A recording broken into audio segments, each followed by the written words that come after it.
So Pro. And we're live. All right, hey guys, welcome to this edition of the TVN podcast. This is in promotion of our live streaming page, our Indiegogo account, which you can find the link on our Facebook page and Twitter accounts all over the place. And for just $1, you could really help us take it to the next level in 2015. We're doing this series of podcasts in promotion of this campaign. We have another 30 days on it. And we've got a great lineup here. We've got people from all over the place, including the Marko Korisek from Slovenia. You've probably seen a lot of his images. I've shared a lot of his work from the Severe Weather Europe page. Do you want to talk a little bit about your work and how you got into storm chasing and everything, Marko? Yeah, I'm professional. I'm supervisor for a road weather information system here in Slovenia along the highways. Let's say my storm chasing career started almost 20 years ago when I finished my studies at school. Then I was watching a lot of movies and YouTube videos, of course, in the following years, and I just started with my expeditions here first in my country, in Slovenia, and then neighbor countries in Austria, Italy, and so on. And then I just continue. And then in 2006, I was first time in the United States in Tornado Alley with a couple of friends. And then every following year, I'm just coming back. It's passion. You cannot stop when you first try it. Then it's like an addiction. So just a perfect time when I come back.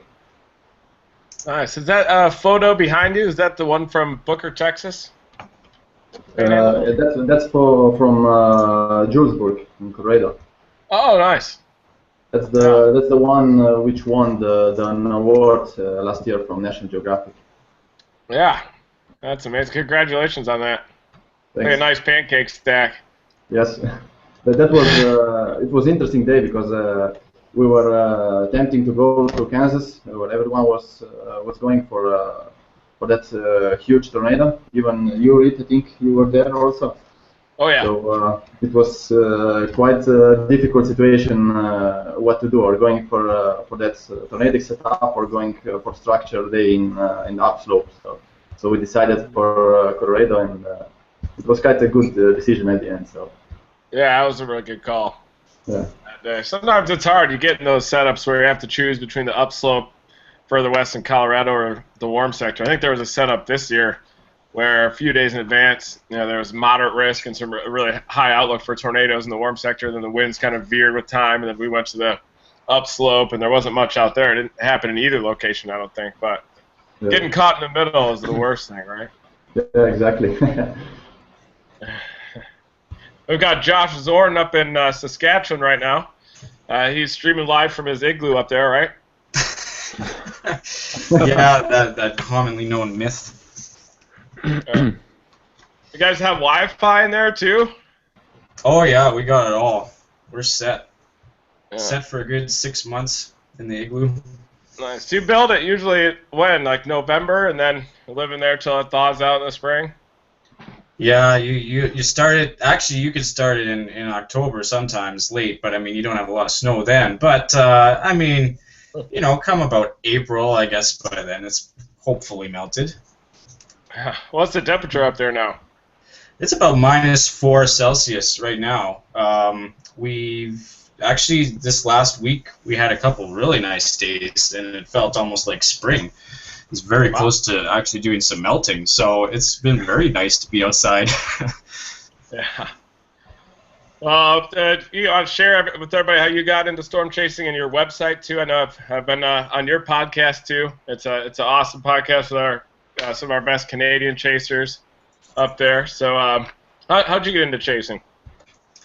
Well, that's a complicated story, as it always is, I guess. But I mean, for me, I always had an interest in weather from a young age. And then growing up in Saskatchewan, storms were just a natural thing. the storm season up here is a little bit different than in the U.S. It typically gets rolling kind of in June, July, August. And I think kind of an interesting thing is that I initially had a bit of a fear of storms. I mean, I had a strange obsession in that I was afraid of them, so I would be constantly monitoring, watches and warnings and stuff, kind of afraid of what was going to happen. And I think eventually that fear just kind of turned into a curiosity. And as I got older as well, I developed an interest in photography and those types of things. And so storm chasing just sort of seemed like the perfect match for my two interests of weather and photography, videography, and that sort of thing. And then in early 2013 was when we launched the website SaskatchewanWeather.ca, and in our long off seasons, I started to look at ways of doing fun things that were still weather related, even though we didn't have new weather content to show. So we started things like our podcast, like you mentioned, and that sort of thing, which has really grown into not a very regular type of thing, but when we get the opportunity to, we like to have all types of chasers from Saskatchewan, and we've even had chasers from the U.S. on, just to talk about their experiences and reflect on the storm season. We just had one a few weeks ago, kind of looking back on the storm season in 2014, and so it's really cool because we are able to do similar things like this, like get together with other TVN live streamers and such, and talk about different days that we were all chasing or days that we weren't chasing. And so, yeah, I'm a bit of a tech nerd and a weather nerd all at once, and so I get to combine that all into the website, which is awesome. Nice. That's huge too for the live streaming. And you guys always have a good video feed there from our Canadian chasers. You guys have some great cell coverage up there too. What's the deal? Why is the cell coverage so much better north of the border? Maybe Seth has some comments on that.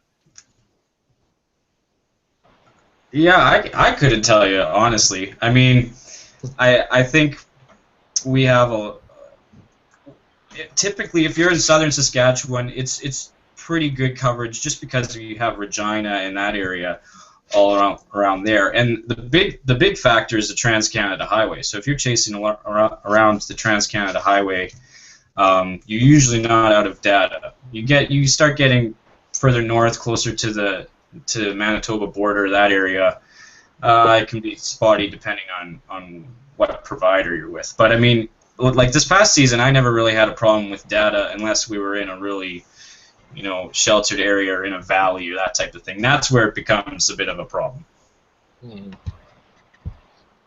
Yeah, definitely. Then we got Jonas Pinetick down there. How are you doing? Yeah, I'm fine. It was Piontek, right?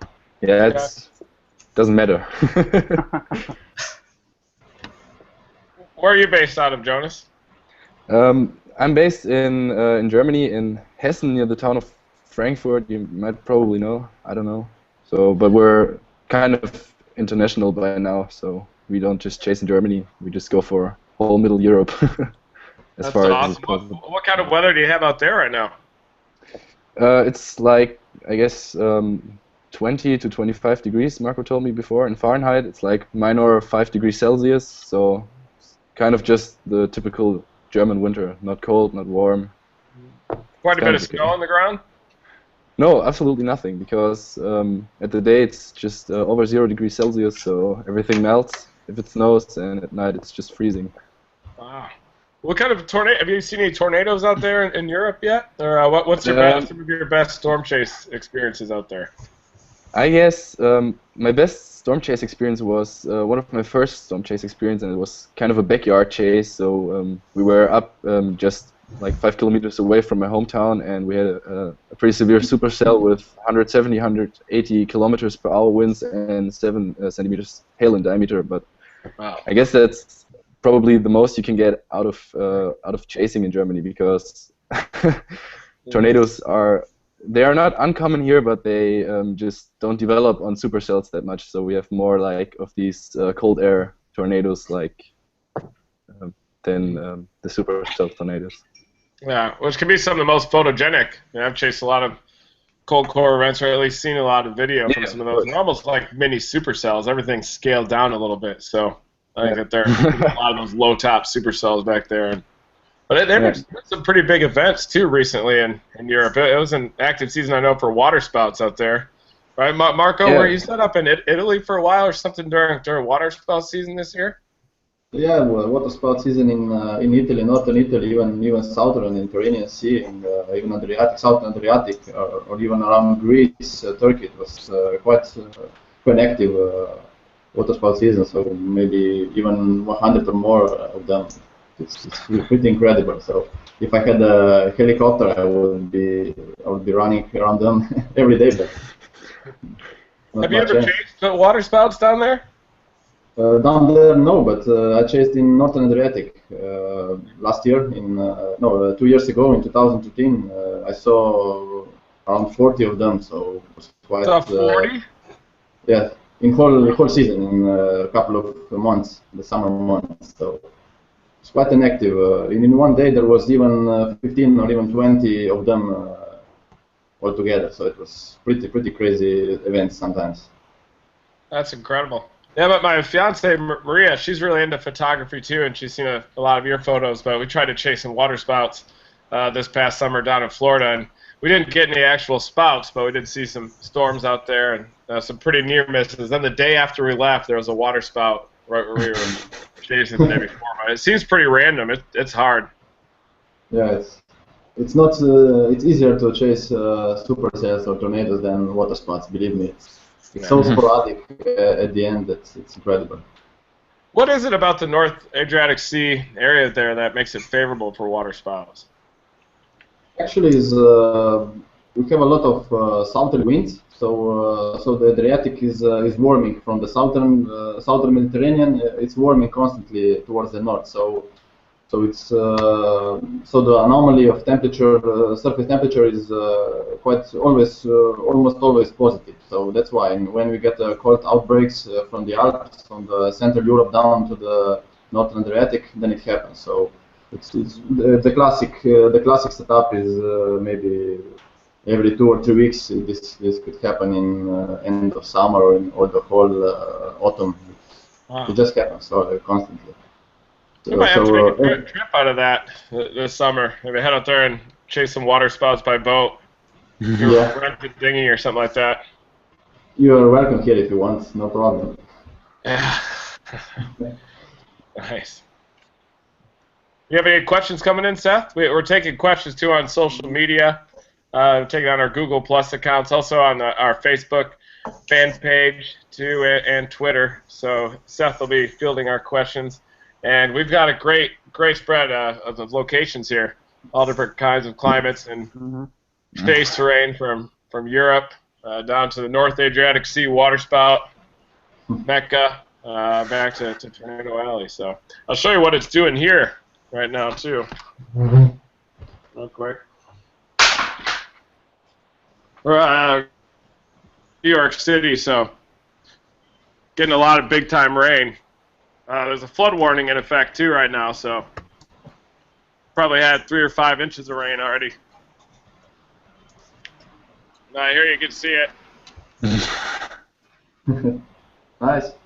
Is there actually snow on your balcony, or what was that? No, just rain. Oh no, it's raining. It looked like snow. So we're getting hit right now pretty hard by that, but if it was just about 5 degrees cooler, if it tracks a little bit more offshore, we'd be talking about big time snow. Yeah. But unfortunately, it's just a rain event. But if we get up on top of Mount Washington or something, we get some major snow up there. So, you ever been up there, you guys, to Mount Washington? No, I've never been. No. Me neither. Went up there once. We hiked up there this summer, but I'd like to go up there during a nor'easter sometime. And my friend Mike Tice, he's also a big photographer. He said that you do this thing where there's a 100-mile-an-hour wind and you run the whole length around the circle or something. You get some reward.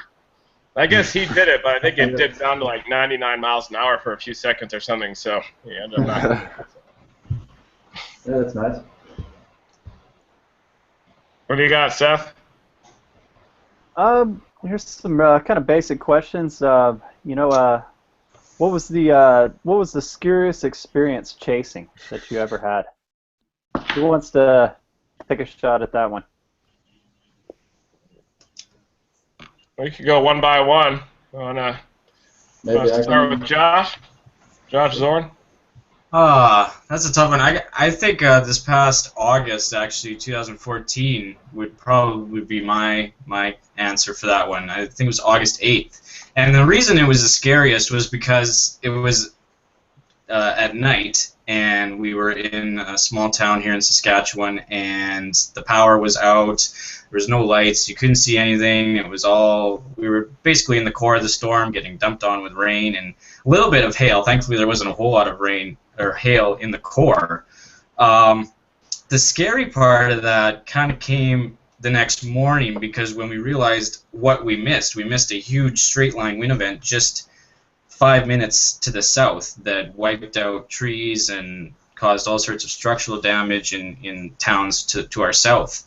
And so the backstory behind that chase was, it was supposed to really just be a simple go out and photograph some lightning activity, because the storm was coming right to my house, basically. So I was like, well, this is, who's going to pass this up? But it very quickly turned into strong winds, heavy rain, power was out. And so with how quickly that all changed, I'd say that was probably my scariest, just because of the lack of light, and you're trying to drive and you're trying to see where you're going, and all you're really left in that situation with is radar and instinct. Mm-hmm. That's true. Yeah, night chasing is intense. I know I use the wind direction a lot when I'm chasing at night too. When you're closing in on a mesocyclone and you've got southeasterly winds, you probably know you might be in the path of the finger of God. But if you have more of any westerly component to the winds, then you can usually assume it's moved off to your east. So we monitor those wind directions a lot. And if you have more northerlies, then you're likely north or the north-northwest of the mesocyclone, and if it kind of shifts back to the east with time, then it means that maybe the supercells move a little northeast and you're a little south of that forward flank and more on the path of it. So we use a lot of those wind directions, but sometimes they change faster than you can react and get in a rough spot relative to the tornadoes. But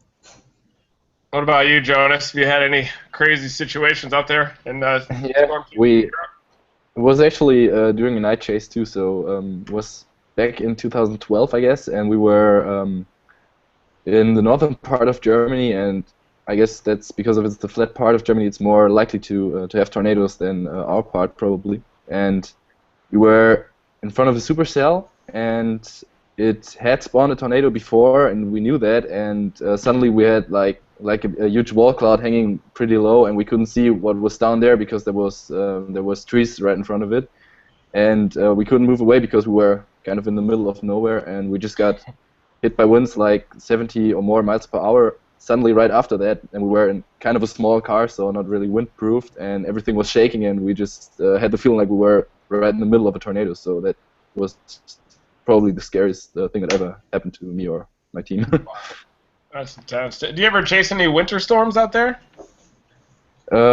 Yeah, actually, we used to go to the highlands here in Germany, or to the higher places to just measure wind speeds and all that stuff. We have actually a place here, the Brocken, which is a mountain located more in the northern part, and it has like up to 200 kilometers per hour winds in every storm that just moves over it. So kind of intense up there. Do you have any video of that posted online we can check out? No, me not, because I wasn't there personally, but I have friends. Actually, the team Harz-Heide, I don't know which is how you would call it in English, but they have had like 160 kilometers per hour winds or 170 kilometers per hour winds, so kind of intense footage. Yeah. How about you, Marco? Well, actually, my let's say the scariest moment was a couple of years ago in August 2008. It was like a high-risk day expected in northern Italy and Adriatic. So we were expecting an outbreak of storms, but just in the late morning, there were some storms down then in central Italy, and there was a huge anvil deck covered the complete whole North Italy. There was no initiation until the evening, so I was quite disappointed. There is nothing about to happen, but just a couple of minutes before midnight, the huge supercell developed near Venice, northern Italy. Then it was moving straight to me in northern Adriatic, and then I was just shooting lightning. I said, okay, let's take a couple of shots of lightning and so on, and then I saw a huge water spout coming towards me. So it was quite impressive, a big one. And then I noticed there was a wall cloud and so on. So it was actually a tornadic water spout. And then I was shooting within the last second when it hit maybe 10 or 15 meters away from me on the coast. So I just ran out into the car. It was pretty windy. The car was shaking like in the extreme RFD winds. So that was probably the scariest thing so far. So it was pretty crazy experience. Yeah, that's incredible. Do you have any video or photos of that one online? I have a lot of photos of that. Yes. No videos, fortunately, but I have photos. Nice. If you posted on the Severe Weather Europe page, Seth, maybe we could share it really quick too during this. Yeah, sure. Yeah, we can. And people can check it out. And if you have any questions too about waterspout intercepts, sounds like Marco's one for that. Really, the only waterspout I've seen, I think I've seen like an EF4 moving over a pond or a dammed up river that's dried riverbed or something in Oklahoma. There was actually one near Canton, Oklahoma on May 24, 2011, the EF3 tornado that was moving over that lake started a little storm surge. So there's video on our YouTube account of some storm chasers that were going over the bridge, going over Canton Lake, and you could see this wave that was coming in, a series of waves from the tornado as it was moving over the lake. But we intercepted it in the northeast side of there. So the good thing about a lake is you don't have to worry about debris that much. I was there that day, but I was stuck in the traffic after it developed, and when it went over the lake, we were stuck in the back. So, but still, we got a nice footage over there. Yeah, there were more that the Piedmont EF5, I think, too, just to the south there. They're all urinating along a fence line, this barbed wire fence line. When we just saw this massive dark sky on the horizon. It was so low base and such a large tornado you couldn't see it, and then suddenly you saw sheet metal flying, and then everybody had to stop midstream, get in the car, and drive south, and it almost hit all of our production vehicles for storm chasers and everything too. So that was fun. Yeah. What do you got, Seth? Here's one might generate some good stories. What was your most memorable chase and why?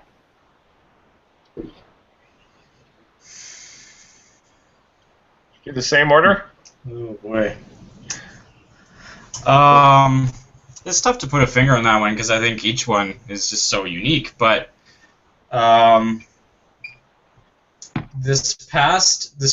go back to this past year again. I mean, we didn't get a lot of storms this past year, but we had a fun chase day on July 24th, and this was I think Sean Schofer and Dominator 3 they were out chasing on this day as well. In southwest Saskatchewan, and me and my partner, we picked up the squall line about the Regina area, and this was a fun little chase for us just because it was memorable because we didn't really get a chance to stop and really observe the storm because we were driving the whole time because of how fast moving it was. But it was also memorable because it was the first significant storm that we had been able to stream on TVN, and so we were putting all these new setups to use and through the paces, and so that was a really fun day because we got a bit of everything. We got lightning, we got structure, and we got heavy precip, and then we got a giant Arcus cloud at the end of the day, and then with a beautiful sunset following that. So that was my most memorable one because we got it all within a span of about 3-4 hours. Mm-hmm. Nice. All but a tornado. So I was a little bummed out about that, but. Yeah, some of my most memorable tornadoes or most memorable storm chases don't involve tornadoes as well too. In fact, the most recent lake effect snow chase in Buffalo is probably my most memorable. The 5 to 6 inch per hour snowfall rates and like 8 or 9 feet of snow, and it's just something I've always wanted to chase my whole life because I got started in storm chasing the lake effect snow squalls in Michigan as soon as I got my driver's license. So the thing was so intense. I mean, it was like a tornado damage path. So you couldn't drive north and south through the band because it had just crippled traffic. So you'd try to drive south through it, you see all these flashing emergency lights, you get turned around, and really the only way to do it was on foot, which is what we had to resort to. So how about you, Jonas? What's your most memorable chase? I guess it was back in July 2013. We kind of didn't expect very much to happen, but actually it blew up 2 pretty severe supercells down in southern Germany, and we chased the north one because we thought it was a little bit more photogenic, and because all of the other chases were on the south one, and we just I don't know, if you're chasing in Germany, you just don't expect supercells, I guess. It's actually for chasing we probably expect strong multicells and all that stuff, but it actually turned out to be one of the best looking supercells I've ever seen in Germany so far, and it has like this whole mothership structure, and was completely round and stacked multiple times, and it just looked amazing. And then I remember this one moment from there. We were standing on the other side of the street and photographing the storm, and it suddenly hit like a positive lightning right up from the tower down below in the small forest right in front of us, probably like 300, 400 meters, and that kind of was insane but awesome at the same time. Oh, yeah. The near lightning strikes always get the blood flowing. Yeah, they do. We actually got hit once in our car, so that was kind of intense. Wow. Where was that? It was actually just 50 kilometers from my place. So it was just a weak multicell storm, but we were like on a higher place, on an elevated place, and we actually got in the car like 1 minute before that, and the lightning just hit just hit right the car, or right next to the car, like 1 meter or something, and it was completely intense because you couldn't even hear sound of it anymore. It was like just a pretty decent noise. Wow. What are the annual tornado statistics like in Germany? What are the average number reported there? I guess it's between 60 and 70 in the last 10 years for average. Wow. We had years, yeah, but waterspouts counted in, I guess, because I think we have like 20, 30, or 40 real tornadoes which are causing damage, or which are not in the coastal area, and so it's not less, but it's just not that much probably. Yeah, I count anything that's 25% of the way to the ground and even remotely is shaped like a tornado. Yeah. Seth, do you have any other questions? Yeah, here's a good question for Marco. And this is what are the specifics to look for in terms of a water spout forming? When you're, what do you look for? What kind of conditions, stuff like that? Actually, I'm just looking over the temperature gradient between surface temperature, so let's say surface temperature dew point over the sea, and then 850 temperature, so I can see how the gradient is working in the lowest part of the atmosphere, and then I'm checking the winds at 850 or maybe 900, 925, so I can see if it's not too strong. And then obviously I'm looking for the near coastal convergence, maybe some overnight winds, light winds coming from the land to the sea, and then in the early morning when it starts turning back, the winds start turning back from the sea onshore, then I'm just trying to grab that convergence which is forming along the coast. So that's my usual tactic. Let's say, how can I find the best spot? Good answer. Anyone else want to add anything to water spouts? I haven't seen any, so but I know you really want that cold air over the warm water too. I know they happen a lot off the Great Lakes during the fall too, when the water is relatively warm over the cold pocket of air just above the surface, so you get that stretching. So it's like a figure skater when they're spinning and they pull in their arms, they spin faster. So you really need that stretching, and the convergence creates the initial spinning necessary to stretch. I'd love to see a water spout and maybe intercept one, either on land, on foot, or by boat. You know, I guess they're not a supercell water spout, as much on foot, but definitely are more standard kind of spoutish one. You can build like a Dominator version of a boat for that. Oh yeah. I'm thinking about maybe doing a hovercraft. Kind of kill two birds with one stone, maybe. Yeah, we can test it in North Adriatic, no problem.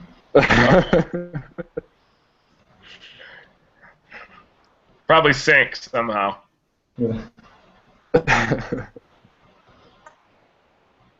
Here's a question for Jonas. Yeah. Are there many storm chasers based out of Germany?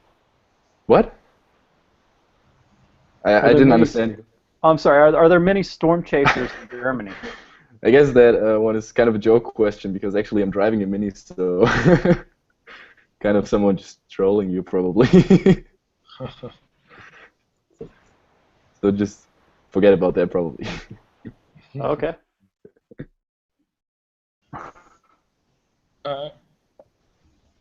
Probably quite a few. I know I haven't seen a huge number of storm chasing videos though coming out of Germany. Maybe it'd be pretty awesome if you guys could stream live for us. Yeah, we actually talked about that a couple of weeks ago when we were all together, and we're planning on doing that. So we just have to look because actually it's a little bit complicated with the internet connection all over Germany because we just have internet near to the biggest city. I've told Seth that before, and I guess it's kind of the same like in USA, but probably just a little worse even. Probably more expensive too. I bet maybe they don't have unlimited data connections much. We don't have actually. Actually, it's like if we buy internet, we probably should buy a stick for that, and we just pay like 3 or 4 euros per day or per 4 hours or whatever. I don't know, but we're actually planning to do that. So. Yeah. Here's a question. It seems like a lot of people who are into photography, they're always curious about what kind of equipment each storm chaser uses. Y'all want to maybe go over kind of what kind of cameras and lenses you use or prefer to use? Maybe I can answer to this. Okay.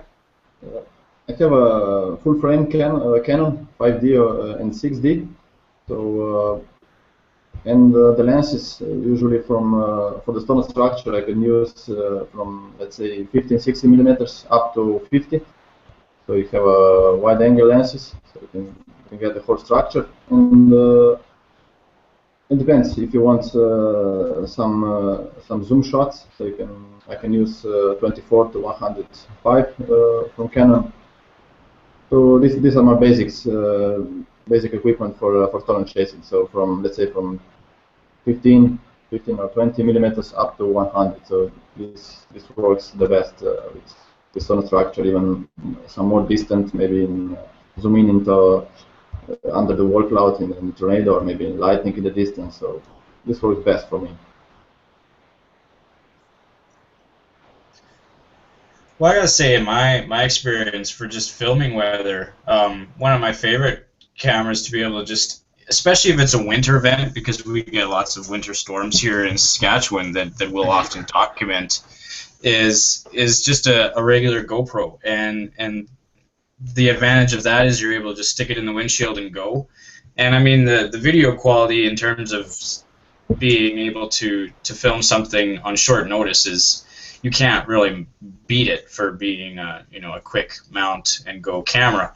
In terms of for handheld cameras, what we shoot with usually is either DSLRs or camcorders.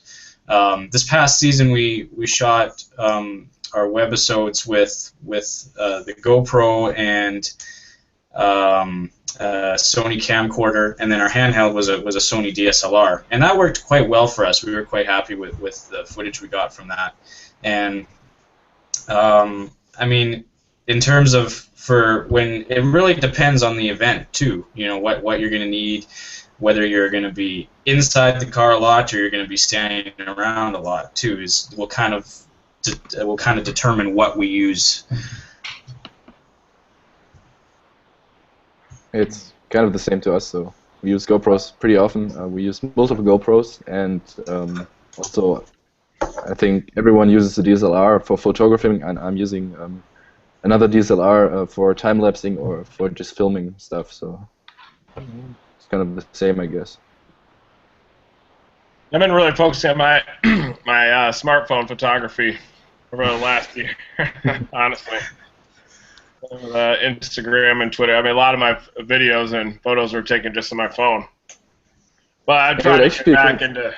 I'm gonna get back into the real deal again. I used to have my first camera was a Nikon N70 back in the day. Then shot the Manchester 2003 photos with that and everything, and then actually pawned that camera to pay for rent/gas back then in 2004, and then. I have a couple digital cameras since then, but kind of in between cameras right now. But Maria is the main photographer here, so I just try to get her into position to execute now. I like to play more of a supporting role now.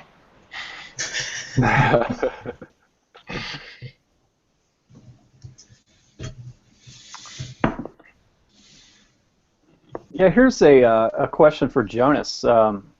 Are there any interesting projects going on in Europe? And I'm assuming they're talking about weather-related, meteorology projects. Yeah, I guess at first the page that Marco and his friends created, the Severe Weather Europe stuff, and we've actually just found it. I guess it was last year or 2012. We found it kind of an organization which is called Unwetternetzwerk, which kind of means Severe Storm Network, but it's more like in Germany and Benelux states, and it's kind of like people are telling what is going on with severe weather, and so they just spread it via social media and all that stuff, so that people get informed, and it just goes to the weather services and all that. There's also the Media Europe site as well on Facebook and Twitter too. I share your content as well. So there's a lot of content, new content coming out of Europe. I mean, you guys definitely stole a show for extreme weather this fall, that's for sure. And even this winter, there's all kinds of big superstorms coming into the UK and everything too. Yeah, actually. Even down south in Turkey, in Greece, there is a lot of storms now in autumn, so in the early winter. So thanks for sharing all that ocean effect, that snow there in northern Turkey. Yes. Yeah, I got really fired up about that. Looking at every photo and everything, that was crazy. The northerly winds over the Black Sea. The Black Sea is really warm and. Yes, exactly. Up. Is that unusual for northern Turkey there, or is that something that they get every winter? Maybe it's not only it's not every winter, but it happens quite often. So because you can get quite strong cold outbreaks down from Western Russia or Eastern Europe down to the southeast. So it just blows over the Black Sea, and if it's like early winter like this year, the sea is still warm. So then it happens. It ends with the lake effect. Nice. That'd be awesome to chase some of that snow. I mean, it looked like some of the snow totals were similar to the Buffalo event back in November. So, and a multi-bit setup too. The Black Sea's bigger than Lake Superior and probably even warmer. So. Yes, exactly. And also there was almost 1.5 meters of snow accumulated in a couple of days. So it was quite extreme at the end. Wow.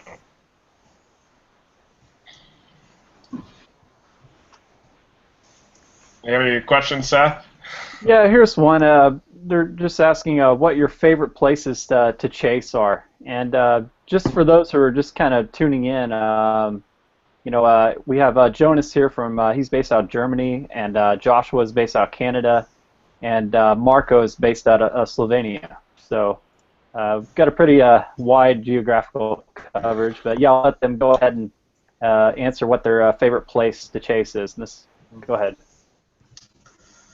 Well, I'm biased. I mean, most of my experience comes from Saskatchewan, and in all of my experience, I wouldn't want to chase really anywhere else. I definitely would like to venture in further south, into Oklahoma, Kansas, those areas. But for right now, I mean, my focus has always been on Saskatchewan. And in terms of favorite place to chase in Saskatchewan, I mean, there's this myth that it's just nothing but flat land and there's no real land features to it. But I got to say, some of the most pretty landscapes to chase in is probably kind of western Saskatchewan. There's a lot of really neat landscapes and rolling hills that make for some really cool photos, and it's just some very pretty terrain. And so just visually, that's one of my favorite places to chase. But I got to say, if I could choose to live anywhere for storms in Saskatchewan, it would be the southwest corner, because I live about kind of south-central Saskatchewan near Regina, and it seems like at least 2 or 3 times a year I check the radar and there's all of a sudden a storm blowing up in southwest Saskatchewan that I'm not going to be able to get to in time. So if I could have it anyway, I would like to live maybe like Val-Marie, Saskatchewan. They always seem to get the big storms. But definitely western Saskatchewan I really love for the terrain there. Do you think there's a lot of tornadoes up further north of the road grid too that go unseen and unreported up in the Canadian prairies? There very well could be. I mean, definitely, like, going back to say that I think it was July 5th this past year, that storm was not really anywhere near southern Saskatchewan. It went right through central Saskatchewan. So you get anything kind of north of Saskatoon there, that gets in the right environment, there very well could be unreported tornadoes, definitely. Yeah. I bet there's a lot more, too, than the annual statistics show. The annual averages by province up in Canada. They say that Ontario gets the most tornadoes every season, but I bet there's a lot, especially historically, that went unreported, because storm chasing is relatively new in Canada, isn't it? It is. I mean, specifically, I mean, it's grown, I think, in the last few years, but I mean, it's with the advent of technology, it's become easier. But yeah, it is. Compared to the U.S. and such, it is very new, and but I think as a result of storm chasing expanding in Canada, just the weather awareness of citizens and residents in areas has expanded, which has been great in terms of weather reporting and awareness and warning lead time. All right, so how about you, Marco? What's your favorite place to chase? I guess for water spouts or anything really. Okay, for water spout, it's probably not Adriatic. Maybe it's because I know it's the best, but as for the supercells or tornadoes, I think it's the best for me is Wyoming or Montana.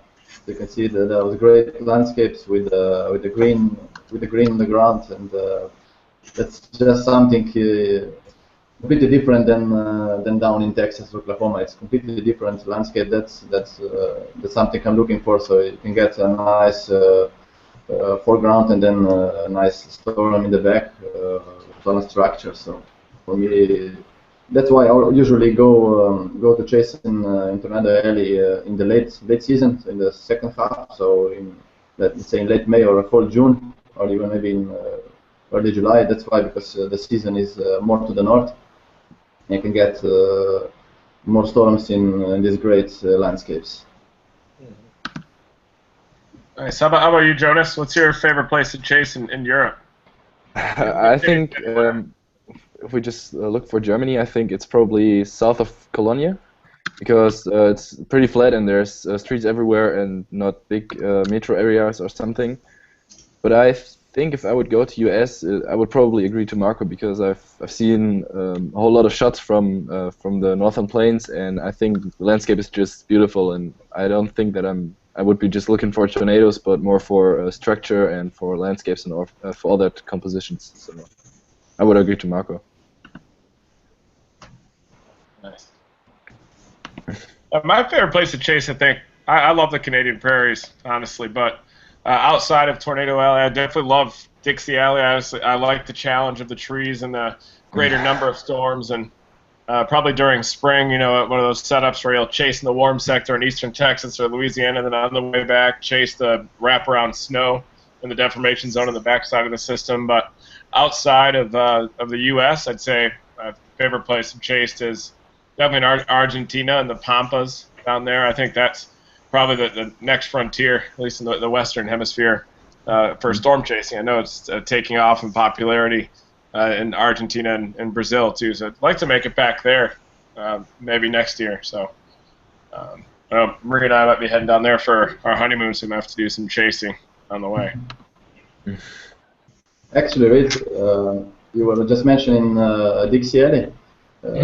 If you know that place, you should you should chase also Slovenia, Croatia, or even North Italy. It's completely the same. The Dixie Alley is completely the same like our chasing terrain. So it's completely crazy road network, a lot of trees, huge. Everything is huge, so so it's quite impossible to chase. But that's why you need to be there hundreds of times, so you know the great spots. So you can pinpoint with the GPS where to stop to see, because it's not so easy then like in Tornado Alley, where it's all flat, so you can see everywhere. But here it's completely different. That's why it's okay, but when you have a flat terrain, it's completely different story. I have quite a few mountains too, right? In northern Italy, like the Alps, right there as well. So maybe you can find some scenic overlooks to see the storms. Yeah, that's right. The mountains are maybe 100 kilometers away from the coast, so these plains are only 100 kilometers wide. So they extend from west to east, 300 kilometers, but they are not so wide. So, but you have mountains very close, yes. You think that's probably the best place to chase in southern Europe, is northern Italy into the south of France there? Yes, most likely this is the most frequent storms developing, because they just have a big trough usually coming over the Alps. Then you have a secondary low in the North Italy, and then it just creates great conditions for supercells outbreaks. I remember how confusing it was chasing down in Argentina, because the northerly winds are actually equivalent to warm southerlies up here. So near evening, when the low-level jet was intensifying, you'd see it ripping out of the north, basically from the Amazon basin. That's where all the heat and the moisture comes from, and you could see supercells lined up in the distance at sunset with inflow bands feeding in from north to south. And they had reported tornadoes in the ground, but we had just landed the day before and didn't have time to get out there to until after dark. Saw a few wall clouds and everything at night, but it's easy to chase out there. There's not too many trees, and the road grid is pretty good, at least in the northern part of the Pampas, and down south it's kind of like eastern Montana or eastern Wyoming, where there's not as many roads. But I definitely like to check out northern Italy too. There are more storms too. I know, just like Dixie Alley, that's one thing that kind of makes up for the trees and the road network not being as good, is that you at least have more targets to choose from, given the weaker cap strengths. Yes, but I think that also the frequency of the storms here is even higher than most of the places in the United States. But it's very, very small area, so 300 towards 100 kilometers. So it's just this area, just flat, just the northern Italian plains. And that's it. So, but the frequency is really, really high actually. Wow. So I guess it'd be pretty doable if it has a relatively focused season. You can just go to one location and just chase that relatively focused area. Probably save on gas money. Yes, exactly. Okay, but you keep to remember that the gas prices are here 3 or 4 times higher than yours, so it's a different story. Or you just bring gas, just transport a bunch of gas over there. Yeah, why not? We'll FedEx it. Yeah. All right, have any more questions, Seth? Yeah, here's a question a lot of people are asking. You know, y'all being from Europe and Canada, what kind of apps, software do you and data services do you use to chase with there? Well, for us, recently Radar Scope, which a lot of people are familiar with, actually added Canadian radars just within the last year, I think. And so this year we were able to utilize that a lot, which I was really happy for. Aside from that, there's for internet data, it's just our province-wide carrier, SaskTel. This year we added a wireless modem that just sits in the car, and we can connect all of our devices to it. We do our streaming and get our radar data and everything off of that. And that proved to work really well for us this year. And in terms of any other apps, I mean, there's not a whole lot that we've used, but just because Radar Scope has so many really cool features that I like about it, and I mean, this year it definitely came in handy for those days like I talked about, July 24th and August 8th. So that's my most frequently used weather app. And all the data comes from Environment Canada, right? Yeah, all of the radar data is sourced from Environment Canada weather radars. Okay. One of the biggest similar product for in Europe as well. What do you use for your radar data out there when you're chasing? And also model data too as well. I know when I was studying at University of Reading, it seemed like the model data was kind of hard to come by, at least from the public. I think in Europe, most of Europe, or at least in the middle part of Europe, uses the data from Wetterzentrale, which is kind of like Weather Central, as raw input, and I think the countries distribute their own radar in every part. So we have the German Weather Service, which provides us with radar, and we have this organization Skywarn, which distributes the high-resolution radars, the Doppler radars, to the certified storm chasers. And as well, a friend of mine has started kind of a project, the Storm Archive project, which should probably, if it works, in the next time, combine all that stuff together, so you have everything packed on one website for whole Europe with all the radar data and all that stuff. Yeah. Nice. Sounds like it's come a long way since 2001. Yeah. At least in terms of accessibility. I tried to chase a few storms on foot in England, but they were pulse storms, and there's actually one that the Weather Service and the special weather statement said that it may produce brief tornadoes, but it had good structure, a nice rain-free base, I remember, and well-defined rain core and everything, but it was definitely more of an air mass storm. But I've seen the UK has had quite a few tornadoes this spring, and even winter. I think there was one recent tornado report with that big superstorm that came in. Yeah, I don't know. Yeah. But actually, I've probably just seen like 2 or 3 tornado warnings from our weather services, which is kind of low rate if you think about that. We have like 20, 30, or 40 tornadoes every year. So I don't know. I think in people's mind, there's always like this. Okay, we're in Germany and in America, we don't have tornadoes, so nobody really cares about that until they really get affected on their own. So. But actually, I think it's getting better here. So with the growing storm chasing community and all that stuff, the awareness of severe weather gets better and better. Be great if we could grow a nice live streaming network in Europe. That would help too. Yeah, of course. So way to do it, and especially make it affordable with the mobile data, and relay those streams to the Weather Service and through social media, using our reports feature too through Twitter.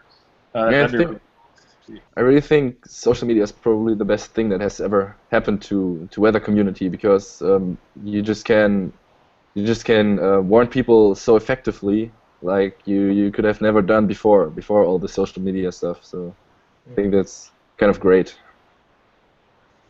Definitely. And just to add one more thing to that, Jonas or Marco, and when you're consuming radar and other weather data in these countries you chase in, is there an application that can kind of aggregate all this, or is it pretty much you just have to pull up websites depending on what country you're in? Or Well, for me over here, it's only the local metro service. So it's, let's say, Italian or Slovenian or Austrian. I just get on a website, direct link to the radar, and just watch it in high resolution as much as possible. So that usually it's the normal way. There is no, unfortunately, there is no way we could have any application. There are some for Euro, but it's so poor a solution that you cannot, you are unable to use it for storm chasing. So that's it. I think it's kind of same here. So yes. Probably if this storm chief thing will go well, they want to bring out an app with all that stuff provided for mobile phones. But until then, we can just relate to the local weather services for us, so for each country, and yeah, that's probably everything. Mm-hmm. Nice. What's the strangest chase experience you've ever had? The strangest thing that's ever happened to you when you're chasing? Mine was probably Hurricane Isaac. We were out on the levees down there in the Ninth Ward before Hurricane Isaac came in, and it wasn't the safest of neighborhoods, but we were just checking those out before the storm came in. The storm started to rise, and then we heard this huge crash behind us, and this SUV had crashed into a telephone pole, like probably 100 yards away. We were all worried that it was a trap and everything, and we drove over there to help him out, and we lifted the guy's bumper off of it was stuck on a rock, and he couldn't get out, so we lifted it off and helped him out. And he came out, and he's like, "I can pay you guys. I've got this meteor." He said it crashed into his house. It was this gigantic piece of metal, this like big piece of iron. He said it was a meteor. He's like, "I'll repay you with this." I looked at it and I said, just because there was a small chance that it might even be a meteor, even if there's 1 in a million. So I said, "Okay, sure." And then he sat and thought for a second. And Mike Scanlon was there, Kevin, a few other people, and I think Mike was doing the negotiating. And then he sat for a second. He's like, "No, how about you pay me $50 and I'll give you the meteor." So I realized that we believed him, and then he took off, and then we left, and then chased Hurricane Isaac. We were trapped for 3 days in the parking garage with wild boars and snakes and all kinds of animals. So that was probably the craziest, weirdest experience. There are all kinds of weird things that happen out there, though.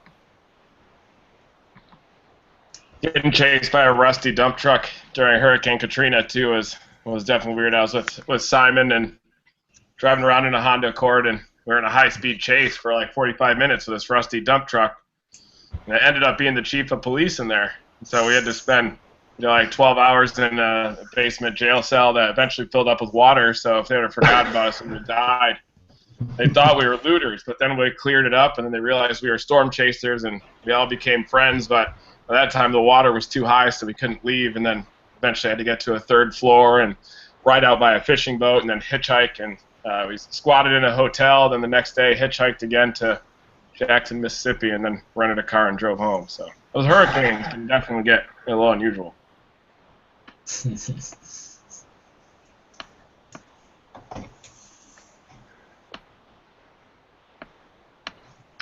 Jonas or Marco, any strange encounters? I don't really know. I don't know what is pretty strange, but actually we had kind of an LP supercell storm last year, and it actually had it looked like an LP supercell, so it rotated pretty quickly and was pretty good organized, but it absolutely had no precipitation at all. So it had no hail, it had no rain at all, but it has had like a pretty intense radar echo. So we just didn't understood it because we time-lapsed this thing, and it really looked like an LP supercell, and it just produced nothing.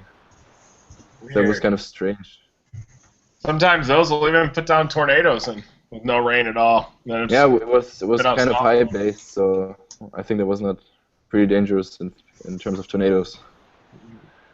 Another weird thing happened up in Canada. You might see this a lot, but it was after a supercell at night, driving down a dirt road, and all these giant salamanders appeared everywhere. And then you couldn't even drive around them. There were so many of them, hundreds as far as you could see, just migrating across this dirt road. And all these owls were coming down, eating them, picking them up off the road, and even hard to dodge in and out of the owls. And I heard that if you actually accidentally hit an owl, that's proven that you didn't do it on purpose. Then you get paid like $8,000 or something up there in Canada. I've heard that at least. I've never heard that, but I've never witnessed salamanders like that either. So you could be right, but yeah, that's pretty weird. Yeah, I think it's I guess they're endangered. Yeah, I always thought owls were endangered, but it was almost like when we were chasing up there in southern Saskatchewan, like it was like the prairies before we kind of ruined it. You know, there's salamanders everywhere, these owls coming down, and it was just really raw and natural. Whereas you don't see that very often in the southern plains, and it also stays light so much later up there in Canada too. Yeah, in the summertime, we're pretty fortunate to have a lot of daylight. Mm. Oh yeah. Got any more questions coming in, Seth?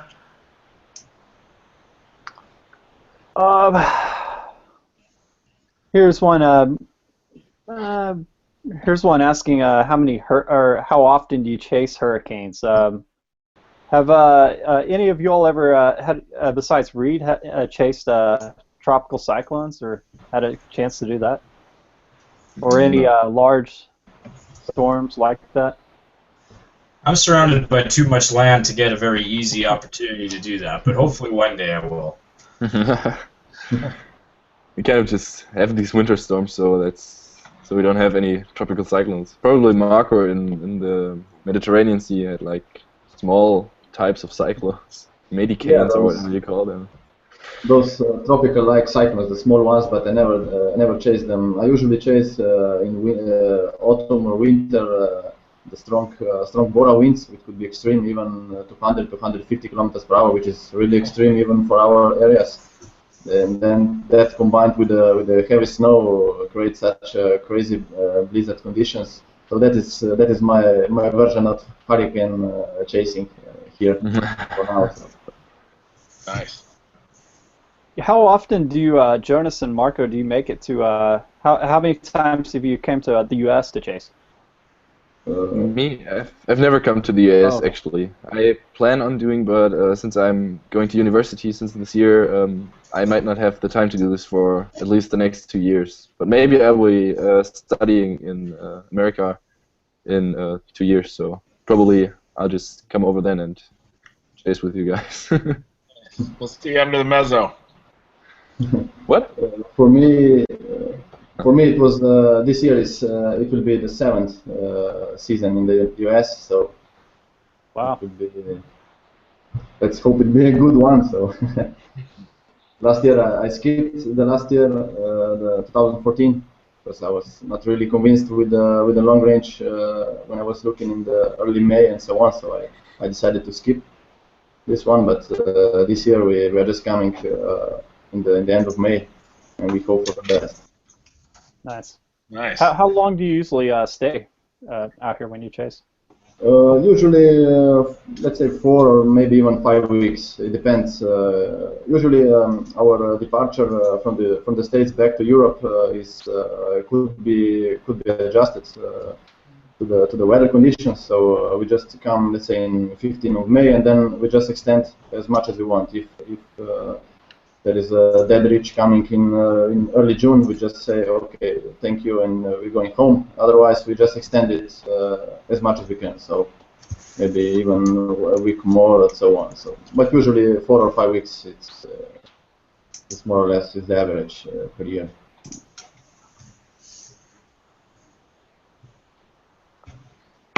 Here's one for Joshua. What other types of severe weather events might you have as opportunities to chase up in Canada? Well, definitely the biggest one, aside from summer storms, is winter storms. They can be very, very relentless depending on the year. So far this year we haven't had much, but back in 2013 was a year of a couple of really big storms. And the thing that's unique about winter storms here is it's not often a huge dumping of snow. It's a bit of snow combined with frigid temperatures combined with extreme winds. And those winds are sustained for sometimes days at a time, and that's what really creates the poor visibility and the snow drifts and everything like that. And if you do get an instance of a snowfall warning combined with that, nobody's going anywhere really. And so those are kind of the biggest opportunities that we get to chase.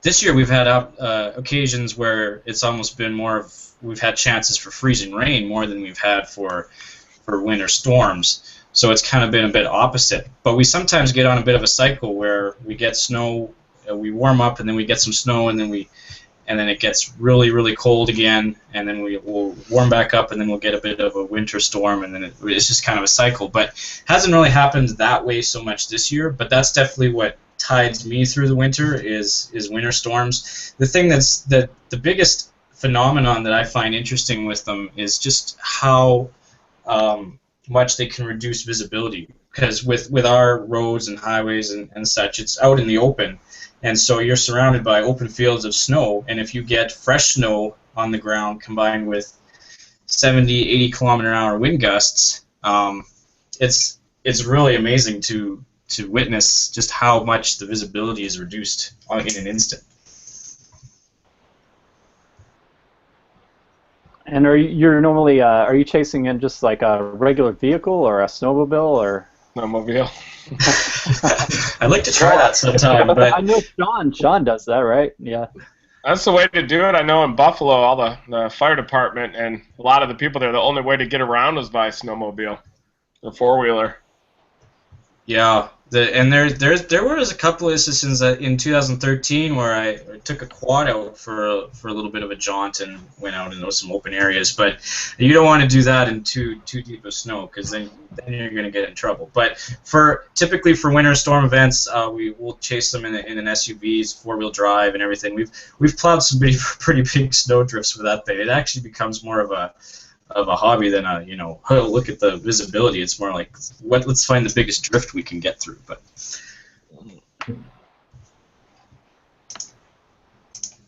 yeah, we're just getting hammered by flooding rain here too.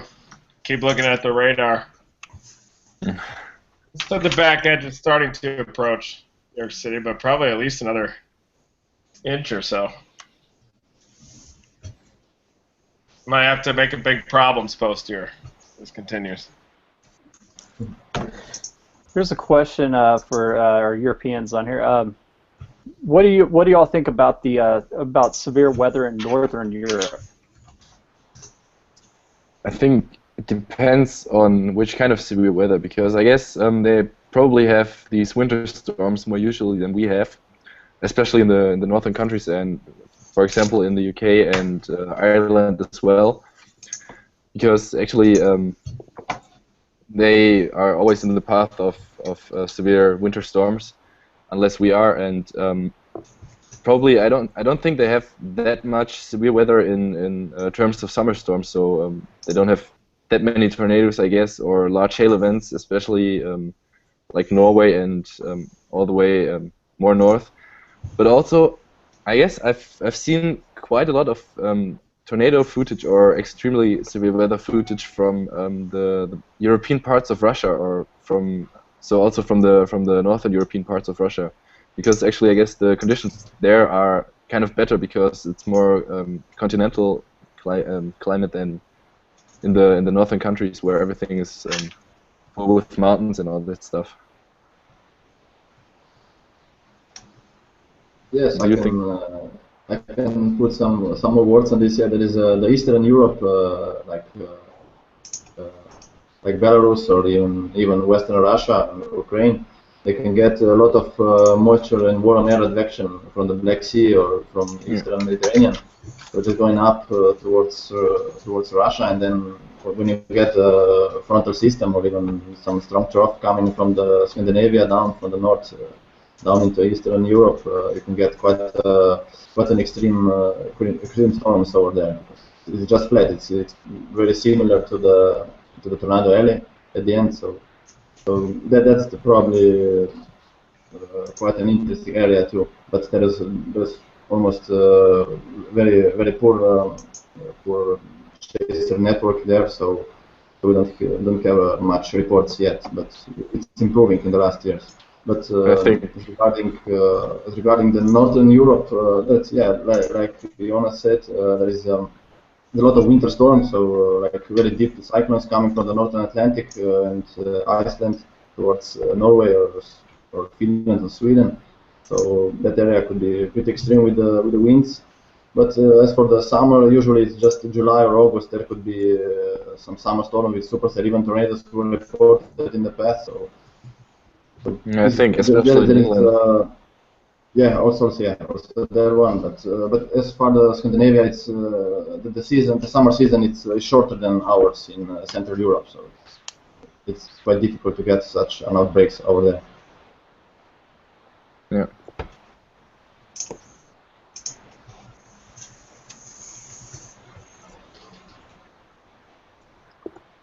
Okay. I think you probably can compare the frequency of summer storms a little bit to southern and northern Canada. I guess I don't actually know the exact conditions up there, but I think it's probably pretty much the same, that you have more storms, of course, in the south of the country, because the summer season in the north is just way too short for the massive outbreaks.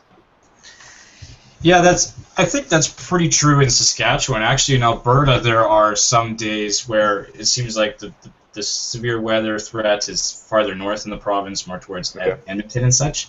But even then, that's still, comparatively to the rest of the country, that's still only about central Canada. Definitely when it comes to Ontario and such, that risk is definitely in southern Ontario primarily, is where we see the biggest storms. Yeah. Yeah, and here's a related question people are asking. When and how long are the chasing seasons in Europe and Canada? For Canada, typically June is regarded as the start of summer storm season, and we've had years where we've had severe weather all the way to the end of August. Maybe not as prolific as in July. Definitely July is typically the hot spot month for severe weather activity. But June through August is typically our storm season, but it's not unusual for us to see some activity in May. But the most severe activity is definitely, in recent years, has been June and July. I think in Europe it's kind of different. It depends on which place you live. For us in Germany, it's like probably storm season starts at the mid of May and kind of ends at the end of August or at the beginning of September. But it's pretty inconsistent. So sometimes we had severe storms in the middle of March. We even had severe storms in January last year, for example. And I think the most extreme activities are probably from late July to the end of August. That's probably where we get the most severe weather events here in Germany. Yeah, I can speak for the southern Europe. Here let's say in my region, it could start maybe in mid-April towards early May. It could be the start of the season. Then it lasts until end of August, even September. It could be okay. It depends. Like last year or this year, this last season, it ended in October actually. So it depends how warm was the summer. So. It could be extended even to October, but if you go further south in southern Italy or Greece, it could be lasting even now in January. It's still you have supercell, even tornadoes. So it depends when you are in Europe. For the northern Europe, it's probably only maybe July, August, like in southern Canada. So it's quite similar. But in the more south you go, you get longer. Even maybe the whole year could be. Could be active, but in summer, maybe in early summer or mid-summer in the southern Europe, there is just a lot of ridges, so there's not many troughs coming. So For that region, usually it happens towards the end of summer and the autumn. How far away is the northern Adriatic Sea from where you live? Do you have to fly there? Can you drive? Is it pretty accessible for us too if we wanted to head out there to chase some water spouts? You asking me, Reed? Yeah. I'm For me, definitely it's interested in this water spout phenomenon here. okay. Actually, the North Adriatic from me, it's only 5 minutes drive with a car. 5 minutes, wow. I can go with the foot. No, really, it's very close. So for me, even Venice in Italy, it's 1 hour and a half away, and the whole North Adriatic, it's 1 hour, 1 hour and a half away. So it's not far away. That's why you see a lot of footage from here from me because it's easy chaseable. But even if I want to, even I go further west in the northern Italian plains, it could be 2 or 3 hours away. But or even to the eastern part towards Pannonian plains in Hungary or maybe Slovakia or so on. So it's but it's 2 or 3 hours in radius around me, so it's not that far. Do you have any tips for shooting lightning photography too? I know a lot of your lightning photos from the Adriatic Sea are incredible. What are your top tips for shooting lightning? At least the ones you want to share. Yeah, usually it's just a long exposure, so you just set up the lowest ISO as possible, so you don't get any lots of grains. So the noise is much reduced. But then depends what you want. If you want a lot of lightning strikes, the bolts in one shot, you can get a longer exposure, like 1 minute. Or if you just want one or two, just single bolts, you can just get 10 or 15 seconds. That's just the usual setup. So it's nothing really special. You just need to be on the best place in the right time. So that's my my tactic actually. Nice. Well, let Mother Nature do all the work. Yeah, exactly.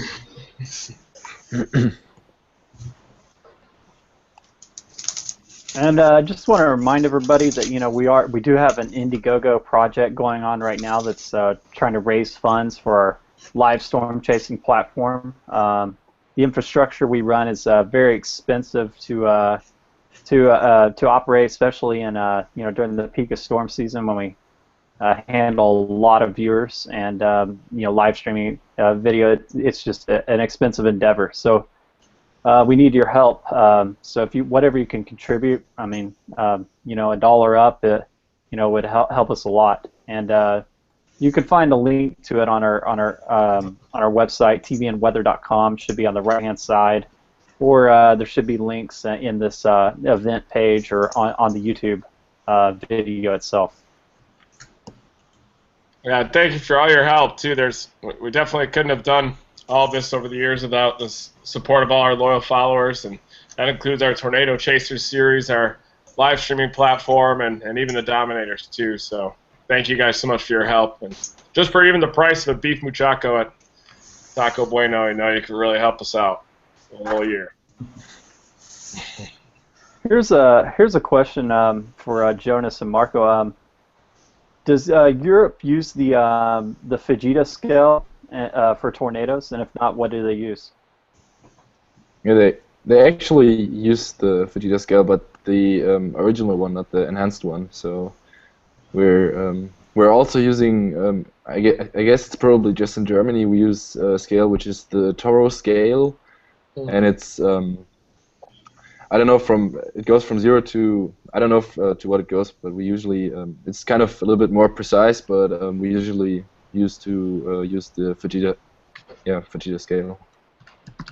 I think they also use the Toro that scale in the UK as well. I think it's at like T1 through T9. Yeah, probably. I don't know how it is. How is it in Slovenia, Marco? T10, I think, yes. Okay.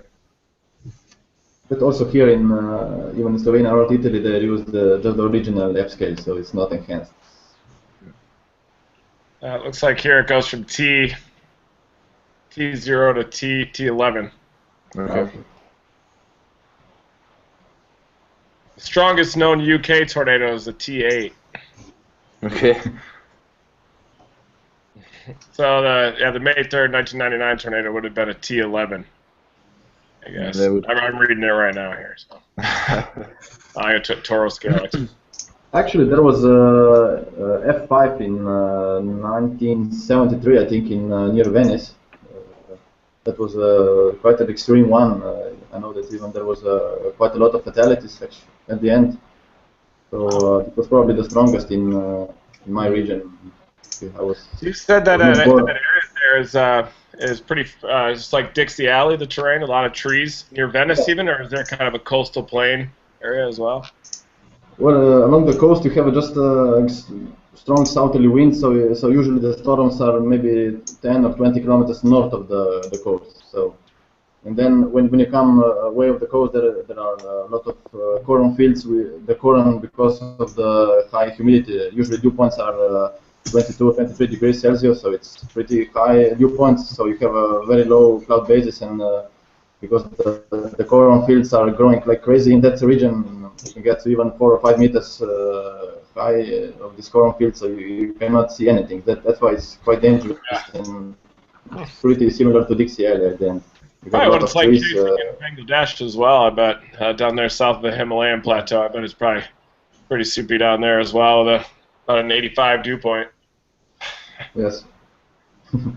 I was once in, I think it was Little Rock in Arkansas. Was I remember dew point was really extremely high, and I don't remember which. Maybe it was 2008. Maybe if you remember the day when there was one tornado over the city in the evening. I don't know the date. Yeah, May 2nd, I think, right? May 2nd, 2008. Yes, could be. Yes. Yeah. I remember there was quite a high dew point, and I remember the road network and the trees, the large trees there was completely reminded me exactly of the northern Italy. So yeah, hey, it's good to know. Yeah.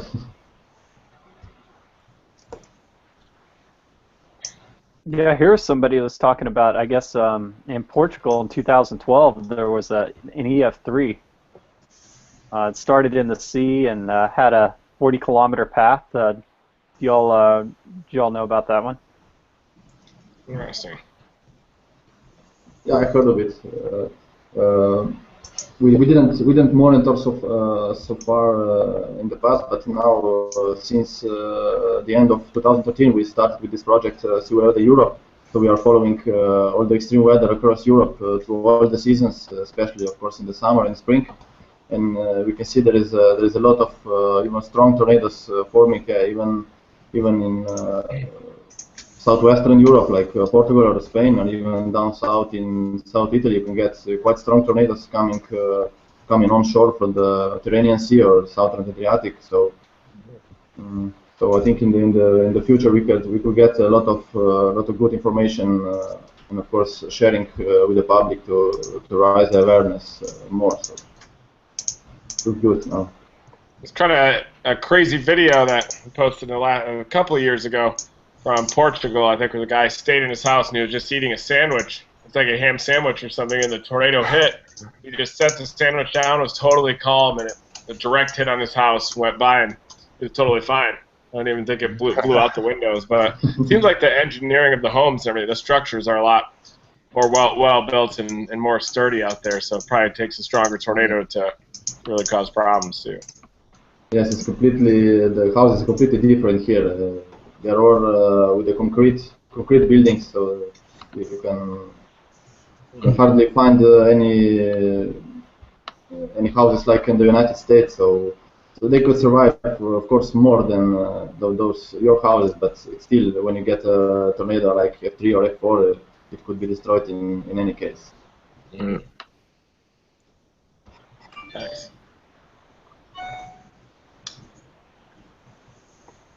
I guess we actually had the last F5 tornado in like 1800 something, so it's kind of a long time ago. But we actually had an F4 tornado, which destroyed kind of a bigger town somewhere in the early or in the mid 90s, 19s. So Probably. It's a recent big outbreak too, I think, right in northeast Germany into Poland.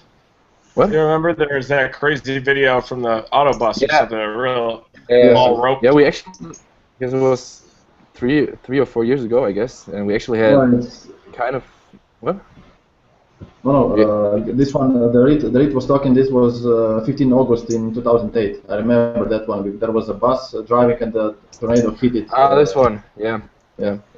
And I That was thought the- you meant another thing because actually Poland had kind of a tornado outbreak several years ago. So it were like 7 or 8 pretty strong tornadoes with F3s and I guess even an F4 tornado or something, which went right through the whole country. So kind of a big event for Europe, I guess. Yeah, definitely. It sure seems like Poland does get quite a few tornadoes. I wonder how their annual statistics compare to further southwest. I wonder about Russia too. There's a lot of land area out there. Quite a few unreported tornadoes, I would guess. Yes, pretty much every tornado remains unreported over there because there are just so many people. So few people. Sorry. Yeah. But it's improving. You can see in the last years it's improving. Also from Russia, from Ukraine, those areas we can get. They have some local networks of the chasers and observers, so it's good. So we can get reports even from there. So Yeah, there's been some amazing videos coming out of Russia recently. Yes, exactly.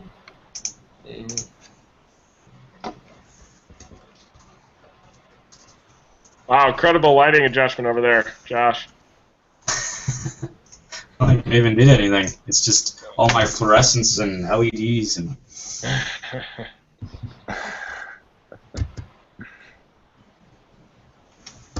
Seth too. Seth has a really professional background. Look at that. Yeah, he's got the backlighting and everything. Took a little bit of experimenting to get just right. Yeah. Yeah, we should start a hashtag for that. Retweet if you love Seth's background. Well, if I didn't have this blanket up right here, you'd just see shelving full of electronics and brewing equipment and all kinds of crazy. It would look really noisy. So. All the top secret developments you got going for the TVN Live page back there. Oh, not really. It's a bunch of junk.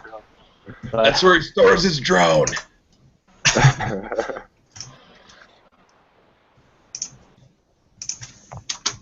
Any more questions coming up, Seth? I see some just general questions. Here's one that's where they're asking, where you think the hobby of storm chasing will be in 5 years. I really think drones are going to take off. I know we talked about this a lot last time, but I think unmanned vehicles and the ground-based aerials and who knows, maybe remote-controlled boats in terms of drones out there in the North Adriatic would be a good idea. I think it'd be a lot more of drones and maybe live streaming from drones and that type of coverage. Which and then you can have one person make it with 15 drones. That's one person in control of 15 sets of eyes out in the field. So it'd be interesting to see how that works out with storm reporting too. Yeah. Maybe Maria, just to stay in the self-driving cars, maybe. Because Google starts coming up with that, that'd be pretty easy just to program in your endpoint or some location in the path of the supercell, and it would take you there automatically using the fastest route. So that would definitely make old school navigation obsolete. Oh yeah, I like that. There was a couple of instances this year. I'm used to being able to just shoot with the camera and not have to drive, but I had to drive a couple of chases this year, and that was really frustrating because you can't do nearly as much video shooting when you're having to drive too. Yeah, I just use my third arm.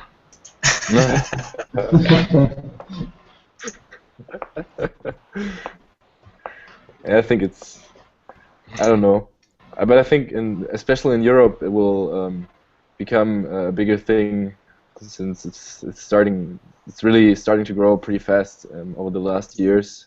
So I can say because I'm probably compared to you guys pretty new into the scene, so since 2010, and since that, even since this short amount of time, I've seen quite a big improvement in all that stuff, because the coverage of all the severe weather events just get bigger and more reliable, and there are really new people like every day that are contacting us or contacting the other chasers because they just think it's interesting, and all the media gets more and more into this thing, and I think it will become a popular, or quite a popular thing compared to what it was 10 years ago in Germany.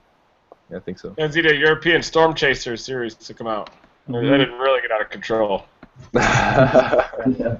I was just kind of wondering, are there actually like famous European chasers that are kind of really well known in the community over there, similar to like what we have in the U.S.?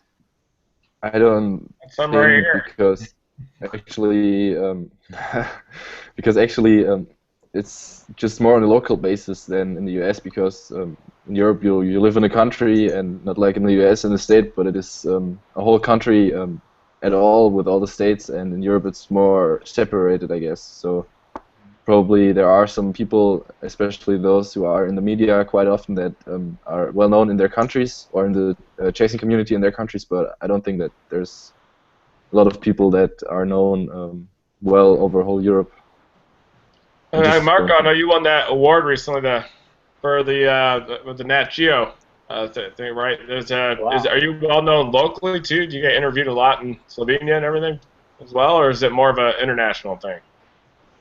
Actually, it was more international than local. Actually, after this award, a lot of Slovenian media contacted me, and I got some interviews even on TV and so on. But more attraction was over the international, especially from the US and so on. So it was quite interesting and great exposure of my work and so on. Nice. I guess probably Marco is the most, or one of the most known storm chasers in Europe. Wow, Yes, I have to say that. Yeah, I agree. that's awesome. Yeah. Especially, I think storm chasing is probably a bigger thing in photography here than it is in your country, because actually severe weather events are so rare compared to what it is in your place, that at least most of the people I know are doing this to take photos and to shoot video from storms, and yeah, that's, I think, probably the biggest thing, and it's spreading over social media, and so you might get known over the next years or month or whatever. I see a But we don't question have here. crazy cars.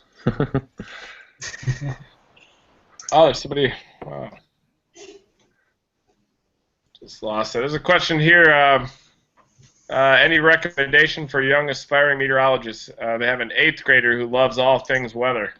I think we were probably all there at that age, really fired up about weather. So my suggestion is maybe start an internship at your local National Weather Service. That's a good thing to do in high school. There's all kinds of resources online to learn too, with YouTube, and you can watch these hangouts all the way through spring and learn a lot about forecasting, I'm sure, as well, and severe weather across the world. And to encourage them to go to school in the sciences or meteorology. If they love weather, they probably like all sciences. So I think that's important. And for storm chasing, I think just to grow it as a hobby and then see where it takes you. If it blows up and you can do it as a career, then you can do what you love for a living. But you can always have it as a hobby. That's one thing for sure. I mean, some of the best storm chasers I know, do it as a hobby. Most of them, actually. I agree. What do you guys think? How about a young storm chaser or young weather enthusiast growing up in Europe? What's the best way to get into storm chase? I think you just have to try it, and you just have to I think you learn by experiencing things, and so probably you just need to get a little bit into all the weather models and into all the forecasts and all that stuff, and probably you should start more locally, I guess, and you should get it, you should grow it over the time, so you can expand your area for chasing over the time, like probably like we did in Germany in the last years. And I think it gets more and more serious thing over the time for you, especially for us. It remains a hobby because I don't think that it will be possible in the near future to do this as a job here in Germany. So I think you need to have a passion for weather, and for me another passion for photography, and that combined probably will let you have fun at all the things you do with weather and severe weather. So that's probably what I'm gonna say. Yeah, I agree with that. Like for me, from my beginning, I just started with some local chases around my hometown and so on. And then with the years, when I gained more experience, I would just continue going more distance to get some storms and so on. Here you just learn from your experiences. There is no online program you can read and do a storm chase. So we are quite lucky here compared to the US, because our storms are so usually the storms are not so extreme like in the US. There could be, but they are not so frequent extreme. So even you make a mistake, you cannot be in real danger. So that makes quite a difference, and maybe it's easier. And then you, with your experience, you just learn and learn. So, like I did from 1995 when I started. So, in this 15 to 20 years, I just came to this level. So, just step by step, and you get a lot of experience in this time. One other thing I'll just add is that I think a great way to pick up experience and learn is actually just through the TVN live chasing platform. The combination of being able to watch live video and see the radar and see the chaser's position in relativity to the storm, is all those things combined is a great learning tool for any weather enthusiast. Yeah, I can completely agree to that, because that's probably one of the things that got me started into this. All the live streams from storm chasers, and just watching what they do. And if you know that these people are experienced storm chasers, you know that they probably gonna pick the right decisions, and you just can learn from that, because you're not experiencing it on your own, but you're experiencing it virtually. So it's probably a great way. Yeah, I can always listen to that commentary in the background. I mean, I think a lot of storm chasers think out loud when you spend so much time solo or with the same people in the car. I mean, you just kind of start thinking out loud after a while. So it's a good way to learn, talking about the setups and storm structure, and then comparing that to radar, just like Josh was saying. Yeah, I love the chasers who who narrate to the audience and explain what's going on and their decision, what's behind their decision thinking of why they're choosing one storm over the other. It's always really nice when chasers provide that. And this spring, too, we'll continue these Google Hangouts. And before certain storm chases, we'll discuss the setups and discuss the models. And maybe the morning before storm chases, which would be a really good way to learn as well. We'll all discuss our different target areas, which very rarely overlap a lot of times, even within the same vehicle. But it's a great way to learn, and then you can watch it play out in real time on the live platform. So there's definitely an educational aspect to all this, too. For sure. Well, is there anything any of you would like to add to the before we close? I don't have anything.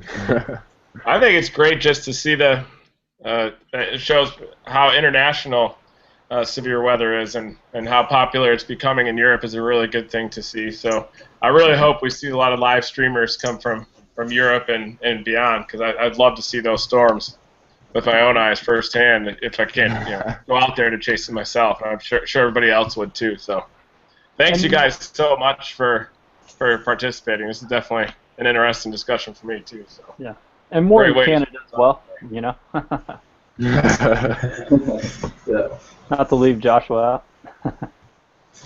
No, actually it's been really cool. We have a lot of cool chasers up here in Canada, and many of whom already stream on TVN, so it's always cool to chat with them before a setup and even during a setup. And there's some days when if I can't chase a storm, then somebody like Ryan Krause is chasing a storm, and so I'm able to watch his feed, and so it's really raised a lot of awareness for severe weather in Saskatchewan, which I think is great. We got Braden Morriso out there too in Calgary area. Yeah, he on that July 5th day, he showed us all up by coming into our own backyards and catching like 5 different tornadoes all the way from Alberta. And that was a little embarrassing for those of us in Saskatchewan who weren't able to chase. Yeah. It's fun to watch it take off up there too. Oh, It seems like storms are really beautiful up in Canada too. I don't know if it's the lack of haze or the sun angle or something, but they all look massive. Seems like to me. Maybe it's because that Coriolis is stronger up there. Yeah, actually, this past year or so, Alberta, I've seen a lot of really cool photos come out of. They had some really photogenic storms there. There were several occasions this year where in Saskatchewan, we actually had storms totally get choked off by smoke that was in the air from forest fires farther north. So hopefully we won't have that same problem this year, because that's frustrating as a storm chaser when you have all these ingredients in place, but it's just getting choked off by the smoke. It's a bit of a running joke among chasers this past year. Nice. Well, thanks for coming on. It was great talking to all of you. Yeah, thank you guys. Thanks for having us anytime. Yeah, great time. Thank you. Yeah, we'll be back on here in about an hour and 15 minutes. Yeah. Again, for another round. So, for those that just joined us too, if these series of podcasts are in support of our live streaming campaign and our Indiegogo page to keep it going strong through 2015, and you can find a link to that at tvnweather.com. All right. Thank you, everyone. Thanks, Thanks a guys. lot. Never stop chasing. Never Never stop stop chasing. Yeah. See you. Bye.